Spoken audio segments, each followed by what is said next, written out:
மாதிரி பாலிஷ் பண்ணி சேல் பண்ணுவாங்களா? அது எப்படி நல்லா இருக்கும்? கடையில பாலிஷ் பண்ணி கொடுக்க மாட்டாங்க, விற்க மாட்டாங்க. அந்த தவுடெல்லாம் எடுத்துடுவாங்க. ஓ, நைஸாகிடும். சாப்பாடு அப்போ ரேஷன் அரிசி தானே நாங்கள் செய்வோம். பாலிஷ் பிடிச்சின்னு வந்துட்டே தான் செய்வேன். ஓ, ஆமாம். இப்படி வேற இருக்கா? சரி, உங்களை போய் அந்த ஒரு வார்த்தை சொல்லிட்டேன். என்ன சொன்ன? பிராடு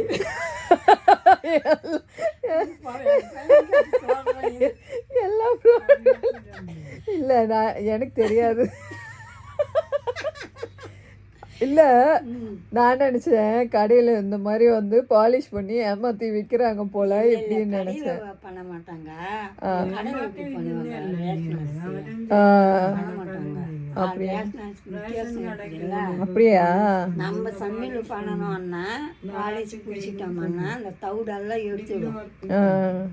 எடுத்துட்டு நல்ல வெள்ளையா வந்துடும். சுத்தம் பண்ணி கொடுக்குது. ஆமா. அது ஏன் பின்ன பாலிஷ்ன்றீங்க? அதனால தானே ஃப்ராடு வேலை பண்றீங்க. பாலிஷ் இல்ல, அது சுத்தப்படுத்தி கொடுக்கும். அதானே? அது தமிழ்ல. ஓ, இங்கிலீஷ்ல வரே வா. ஓ சரி. எவ்வளோ இருக்கு அரிசி? இருக்கும், ஒரு 7 கிலோ 8 கிலோ இருக்குங்க. 7 கிலோ 8 கிலோ இருக்கா? ஆமாம். ஓ, பாலிஷ் பண்ணுனா பண்ணி கொடுத்துருவாங்களா? இப்போ ஒரு 5 கிலோ வாங்கி. இத்தனை வருஷம் நான் இந்த வீட்டில் குப்பை கொட்டிட்டு எனக்கு பாலிஷ் பண்ணி அரிசி கொடுப்பாங்கன்னு எனக்கு இப்போ தான் தெரியுது. இதுக்கு முன்னாடி நீங்கள் பாலிஷ் போடுறது எனக்கு தெரியாதே. அதான் பாலிஷ் கொடுப்பாங்க. சரி, நான் பண்ணி எடுத்துகிட்டு வரேன். இப்போ ஒரு 5 கிலோ வாங்கினோம்னா அதையும் சேர்த்து பாலிஷ் பண்ணுமா? ரெண்டுத்தையும் பண்ணணும். வெள்ளையாயிடும் அப்போ. ஆமாம். அதுக்கு ஏன் இவ்வளோ எல்லாம் ரிஸ்க் எடுக்கணும்? ஏதாவது ஆசிடு கீசிடு ஏதாவது வந்து சோப் தூளில் கழுவிட்டு போட்டால் நல்லா பாலிஷ் ஆகிடாது?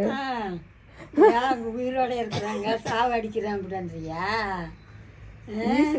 ஈஸியாக வேலை முடிஞ்சிருமே. ஈஸியாக போயிடுமே, கம்மியாயிடுமே. சரி, நான் அப்படியெல்லாம் நினைப்பேனா? இப்படிதான் அடிக்கடி மனசுல இருக்கிறது சொல்லாதீங்க. சரி, நான் அப்படியெல்லாம் இல்லைம்மா, நல்ல பொண்ணு, அப்படியெல்லாம் நினைக்க மாட்டேன். சரியா? சொல்லுவான் பாரு, நான் ஒரு பொண்ணு லவ் பண்ணேன். எங்க அம்மா